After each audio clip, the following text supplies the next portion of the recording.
जय हिंद दोस्तों, मेरा नाम है आदित्य तिवारी, आपका इंग्लिश मेंटोर। मैं आपसे बात करने वाला हूं कि आप क्लास 12th में आपकी क्या स्ट्रेटजी रहे जिससे आप अच्छे मार्क्स स्कोर कर सकें, है ना।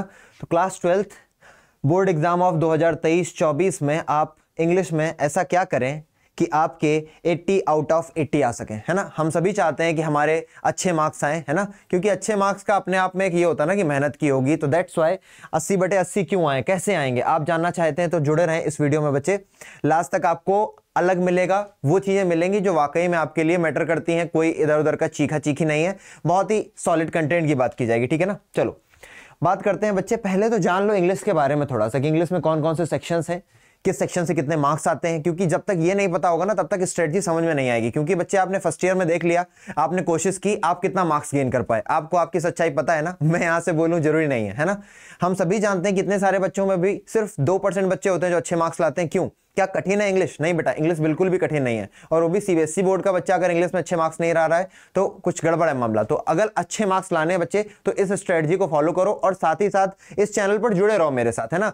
जितने दूर तक आप मेरे साथ जुड़े रहोगे आपका फायदा होगा, क्योंकि बच्चे सीबीएसई हो या यूपी बोर्ड हो, किसी भी बोर्ड का बच्चा हो, अगर इंग्लिश की बात आती है तो उसमें घबराने की बात नहीं होती है। आपको सिर्फ और सिर्फ चीजें पढ़नी होती है, चीजों के फॉर्मेट जानने होते हैं और अपने दिमाग में चीजों को कंठस्थ नहीं करना होता है बल्कि समझना होता है। कोई भी कहानी है, कोई भी मूवी है, आपको रट जाती है, लेकिन जब आपसे क्वेश्चन का आंसर लिखने को बोला जाता है तो आप डगमगा जाते हो। इसका मतलब सेंटेंस फॉर्मिंग में दिक्कत है। फिलहाल ये बातें करेंगे बाद में, अभी देखते हैं बच्चे इंग्लिश की बात अगर करें तो सेक्शन ए में क्या आने वाला है। सेक्शन ए आप सभी को पता है रीडिंग स्किल से रिलेटेड है।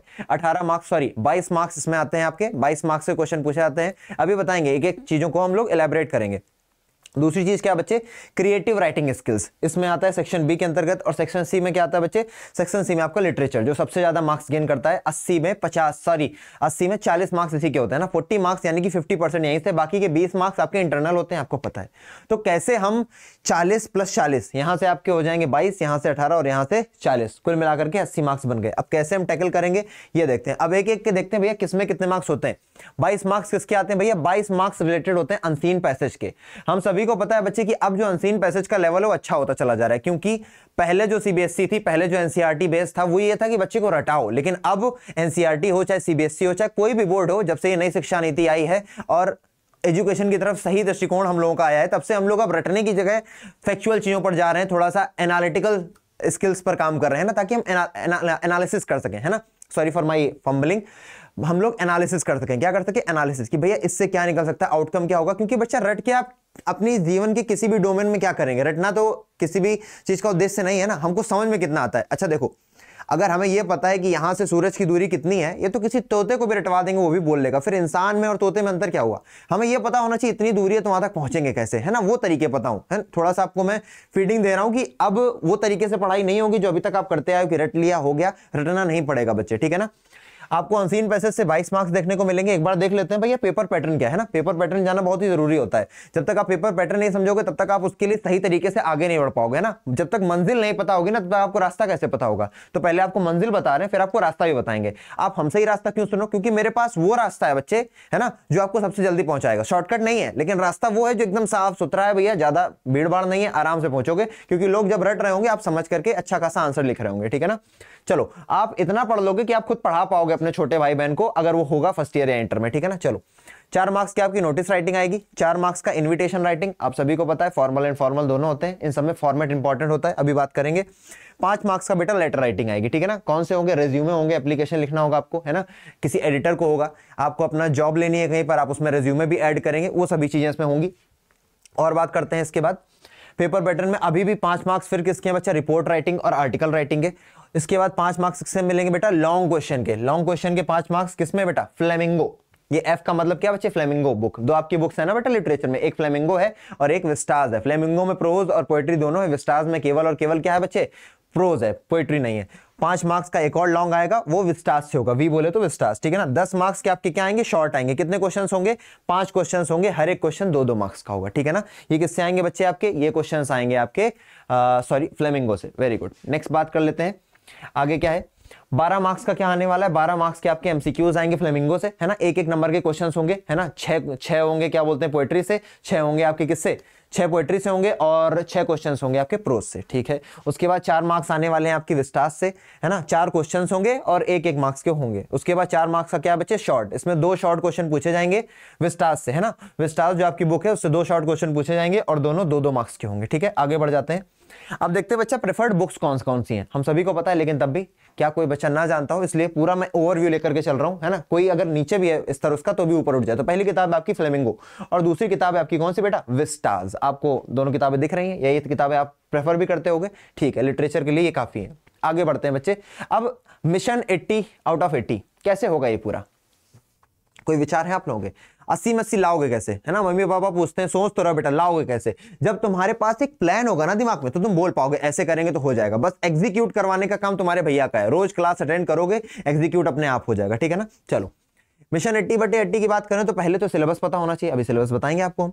सिलेबस के बाद आपको पता होना चाहिए भाई स्टडी प्लान क्या है, क्या तरीका होगा जिस तरीके से हम आगे बढ़ेंगे तो हमारा फायदा होगा। और तीसरी बात क्या है बच्चे, तीसरी बात हमारी प्रैक्टिस, क्योंकि अल्टीमेटली आप कितना ही थ्योरी अपना मजबूत कर लो, अगर आपने प्रैक्टिस नहीं की, अब आप कह रहे होगे मैथ में तो प्रैक्टिस समझ में आती है भैया कि मैथ में क्वेश्चंस करने होते हैं, हम लोग कॉन्सेप्ट भूल जाते हैं, इंग्लिश में प्रैक्टिस कैसी, इंग्लिश में प्रैक्टिस नहीं होती है तो दिक्कत है। आप सोचते हो लास्ट में 10 दिन में पढ़ लेंगे, रट लेंगे और लिखाएंगे, बेटा आज रट लिया कर लोगे, आगे सीयूईटी का पेपर दोगे ना, जेई में जाओगे या फिर डिफेंस में जाओगे, एनडीए से ज्वाइन करोगे, सीडीएस से ज्वाइन करोगे, सीयूईटी से कोई दिल्ली यूनिवर्सिटी, अलीगढ़ यूनिवर्सिटी, जामिया मिलिया इस्लामिया, कोई यूनिवर्सिटी में जाओगे ना, बीएचयू में जाओगे बेटा, तो अल्टीमेटली आपको बनना तो काबिल पड़ेगा ना, कब तक ऐसे रट करके काम करोगे। तो अब आपको मैं वो चीजें सिखाऊंगा कि आपने कोई चीज पढ़ ली तो अब लिखना सीखो अपने आप से, है ना। और इसके लिए मैं एक लास्ट में ट्रिक बताऊंगा भैया कि अपने आप को जो लोगों को लिखने में दिक्कत होती है ना कि भैया उनके पास आइडियाज है पर वो लिख नहीं पाते, तो मैं बताऊंगा क्या करना है। आगे बढ़ते हैं बच्चे। तो सबसे पहली चीज आ गई सिलेबस, किसका सिलेबस है ये लिटरेचर का सिलेबस है। चलो देख लेते हैं क्या क्या है आपकी फ्लेमिंगो किताब, उसमें प्रोज में ये सारे चैप्टर्स हैं, इनके नाम एक बार देख लेते हैं मिलकर के।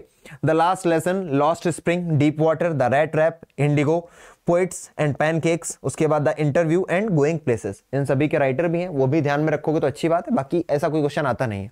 आगे देखते हैं बच्चे पोएट्री के कौन से चैप्टर्स हैं। माई मदर एट 66, पिछली बार जब पेपर हुआ तो मैंने बताया था कि एक श्योर शॉर्ट क्वेश्चन आएगा वो इसी से आ भी गया था, ठीक है ना। दूसरा keeping quiet, a thing of beauty, road side stand and aunt Jennifer's tigers, ये सारे पोएट्री के हो गए, विस्टास के ये सभी चैप्टर्स हो गए, ठीक है ना। चैप्टर्स पे बात हम लोग करेंगे मिलकर के बाद में। चलो आगे बढ़ जाते हैं। आगे अब बात करते हैं किसकी, आगे बात करते हैं नोटिस, आर्टिकल, इनविटेशन और बेटा लेटर। ये वो 4 चीजें हैं जिनमें एक चीज बहुत इंपॉर्टेंट होती है, क्या, इन चारों चीजों में अगर आपके पास एक चीज का ज्ञान है और वो चीज क्या है, वो चीज है फॉर्मेट। इन चारों चीजों में अगर आपको एक चीज का ज्ञान है तो आपका काम हो जाएगा, है ना। सभी में फॉर्मेट के मार्क्स होते हैं बच्चे, सभी में ग्रामेटिकल एरर ना करने के मार्क्स मिलते हैं, किसके, ग्रामेटिकल एरर अगर आप नहीं करेंगे तो आपको मार्क्स अच्छे मिलेंगे, ठीक है। साथ ही साथ फॉर्मेट अगर अच्छा रहेगा तो आपको मार्क्स मिलते रहेंगे, ठीक है ना। इनमें ये बातें इंपॉर्टेंट रखती हैं, समझने वाली होती है ना। नोटिस, आर्टिकल, लेटर और इन्विटेशन, इन सब में बेटा फॉर्मेट समझाया जाएगा कैसे लिखना है। और उसमें एक चीज और लिखी हुई है, जब आप अपने खुद के आइडियाज लाते हैं ना, क्रिएटिविटी दिखाएंगे, उसका खुद का 1 मार्क्स है, बाकी कंटेंट के 2 मार्क्स है, ठीक है ना। तो इन सभी चीजों पर बहुत ही गौर से चर्चा होगी, एक एक चीज पर बेटा प्यार से करके आओगे। बहुत छोटा सिलेबस है तुम्हारा इंग्लिश का, बस एक दिन में 1 घंटा भी दोगे ना, केवल 1 घंटा, तो बेटा आराम से तुम टॉप बनोगे। आराम से टॉप नहीं बनोगे, आराम से टॉपर बनोगे। टॉपर बनने की दौड़ में दौड़ो ही नहीं, हमेशा अपने से दौड़ो, ठीक है ना, कि हमें खुद से बेहतर करना है। कल अगर मैंने 10 घंटे पढ़ा था, कल अगर मैंने 2 घंटे पढ़ा था, आज मैं 2 घंटे 1 मिनट पढ़ूंगा। कल मैंने अगर 5 पुशअप्स किए थे तो आज मैं 6 पुशअप्स करूंगा। कल मैंने अगर घर का ये काम किया था तो आज मैं थोड़ा और ज्यादा काम करूंगा, है ना। हर दिन बराबर नहीं होता, लेकिन अपने आप को ऐसे ही जज किया करो कि मैं बेहतर हो रहा हूं कि नहीं। चलो आगे क्या है भाई, आगे है मिशन 80/80 कैसे मुकम्मल होगा, उसके लिए बात करते हैं। तो सबसे पहली बात बच्चे, स्टडी प्लान है आपका ये, है ना। पहले सिलेबस देख लिया, अब स्टडी प्लान पर आ गए। तो मिशन 80/80 बोले तो 80 आउट ऑफ 80 आप कैसे गेन करेंगे। तो सबसे पहली चीज बेटा कॉन्सेप्ट बिल्डिंग, बहुत ही इंपॉर्टेंट। क्या इंपॉर्टेंट बच्चे, कॉन्सेप्ट बिल्डिंग। इसके ऊपर मैं थोड़ा सा आपको बताना चाहूंगा कॉन्सेप्ट बिल्डिंग से रिलेटेड, भैया कैसे आप कॉन्सेप्ट बिल्डिंग कर पाएंगे अपनी। चलो लिखते हैं थोड़ा सा बेटा। कॉन्सेप्ट बिल्डिंग में सबसे पहली बात तो आपको जो आपके नोट्स होंगे उनको बहुत अच्छे से पढ़ाई करनी होगी, और जो आपकी बुक्स होंगी उनको बहुत अच्छी तरीके से कवर करना होगा। एक तो नोट्स और एक बुक्स को बहुत अच्छी तरीके से कवर करेंगे, तब जाके आपके कॉन्सेप्ट क्लियर होंगे। कॉन्सेप्ट का क्या मतलब क्या होता है, आप अभी तक कॉन्सेप्ट समझते ही नहीं थे, इंग्लिश में क्या ही कॉन्सेप्ट कह दो, है ना। अगर कहानी की समरी नहीं पता, अगर कहानी से कोई पूछ लेता, अभी मान लो एक मूवी थी तुम्हारी कौन सी, केजीएफ सबने देखी है, तो अभी पूछ ले भैया कि भैया केजीएफ का जो हीरो था कहाँ गया था, क्या लड़ाई थी, है ना, एल्डोराडो क्या है, तो सब बता लेंगे, क्योंकि उसको इस तरीके से देखा है तुमने, तुमको कहानी रट गई है। उसकी समरी बतानी होगी, बता लोगे कि हाँ भैया एक लड़का था यश नाम का, नाम नहीं, रॉकी भाई, है ना, तो ऐसे करके पूरा बता लोगे। उस तरीके से इसमें क्यों नहीं बता पाते हो, क्योंकि तुम्हारे पास उस लेवल का नॉलेज नहीं होता है। तो नॉलेज गेन करो बच्चे, ठीक है। चलो अब बात करते हैं दूसरी किसकी, प्रैक्टिस की। प्रैक्टिस कैसे होगी भाई, प्रैक्टिस में कई चीजें इंपॉर्टेंट है। एक तो आपको अपनी राइटिंग स्किल्स पर काम करना होगा प्रैक्टिस के नाम पर, ठीक है ना, क्योंकि आपकी राइटिंग स्किल्स हिली हुई हैं। राइटिंग स्किल्स पर काम करोगे तभी लेटर, नोटिस, इनविटेशन, रिपोर्ट, ये सारी चीजें अच्छी कर पाओगे। और साथ ही साथ जब आप आंसर फ्रेम कर रहे होगे लिटरेचर में, जब आप शॉर्ट क्वेश्चंस लिख रहे हो, जब आप लॉन्ग आंसर्स लिख रहे हो, जब आप पैसेज के आंसर्स को डील कर रहे हो, तब उन स्थिति में बेटा राइटिंग स्किल्स अगर आपकी अच्छी होंगी तो आप अच्छे खासे मार्क्स गेन कर पाएंगे। दूसरी बात बेटा, हम लोग 10 से 15 साल की पीवाईक्यू करेंगे, है ना।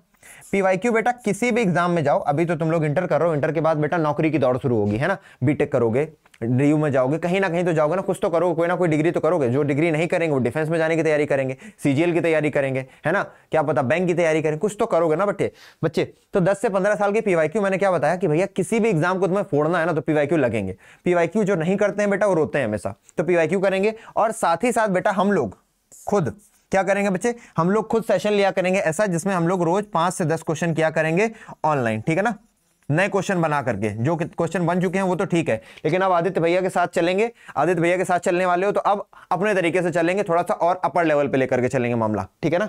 आगे बात करते हैं बच्चे। तो ये हो गया क्या आपका, ये हो गया कॉन्सेप्ट बिल्डिंग और प्रैक्टिस पर काम करेंगे। साथ ही साथ ये तो अभी रुक जाओ, इसको देखना तुम लोग, इस पर बात बाद में होगी, पहले चलता है, ये चलता नहीं है, पता है, इसको चलने वाला लगाया था हमने, लेकिन अभी चल नहीं रहा है, क्योंकि हमको बोलना होता था ना। दिल की अनंत गहराइयों से आप सभी का धन्यवाद यहां तक जुड़े रहने के लिए।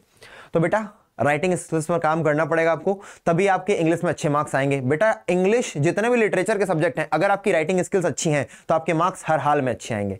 चलो ये तो हो गए बेटा पढ़ाई लिखाई की बात। बाकी एक चीज और बताते हैं बच्चा, तुम कितना ही पढ़ाई कर लो, कितना ही कुछ कर लो, पता है जिंदगी में हमेशा नंबर सब कुछ नहीं होते, है ना, लोग भी जरूरी होते हैं।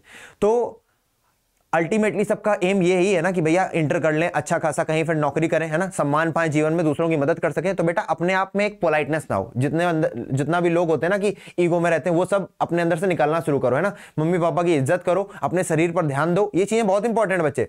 जिंदगी में सफल होने के लिए 2 चीजें होती है बेटा, एक कड़ी मेहनत और दूसरी होती है क्या, कृपा, जिसको आप लोग लक बोलते हो, मैं उसे कृपा बोलता हूं। लक बनता है और बिगड़ता है बच्चे। लक कैसे बनता है, जब आप अपने से बड़ों का आदर करते हो, लोगों का सम्मान करते हो, अपने से छोटों को प्यार देते हो, अपने काम करते हो, अपनी रिस्पॉन्सिबिलिटीज समझते हो, अपने आसपास के लोगों से सोशल एडैप्टेबिलिटी बना करके रखते हो, हार्मोनिक रहते हो, है ना, अपने राइट्स आपको पता होते हैं, दूसरों के लिए खड़े होना जानते हो। बहुत सारी चीजें क्लास में सीखते रहेंगे। सिर्फ हम लोग इंग्लिश नहीं सीखेंगे, हम लोग ये भी सीखेंगे कि जीवन को जीना कैसे, कैसे एक अच्छा इंसान बनना है। अल्टीमेटली अगर तुम्हारा गोल ये है कि मुझे ये नौकरी पानी है, उससे बड़ा एक गोल हो सकता है कि मुझे एक अच्छा इंसान बनना है, ठीक है। चलो ज्ञान की बातें होती हैं समाप्त। इसी तरीके की वीडियोस के लिए जुड़े रहो इस चैनल पर, ह्यूमैनिटीज अड्डा, ठीक है ना, साइंस अड्डा और कॉमर्स अड्डा। तब तक के लिए जय हिंद।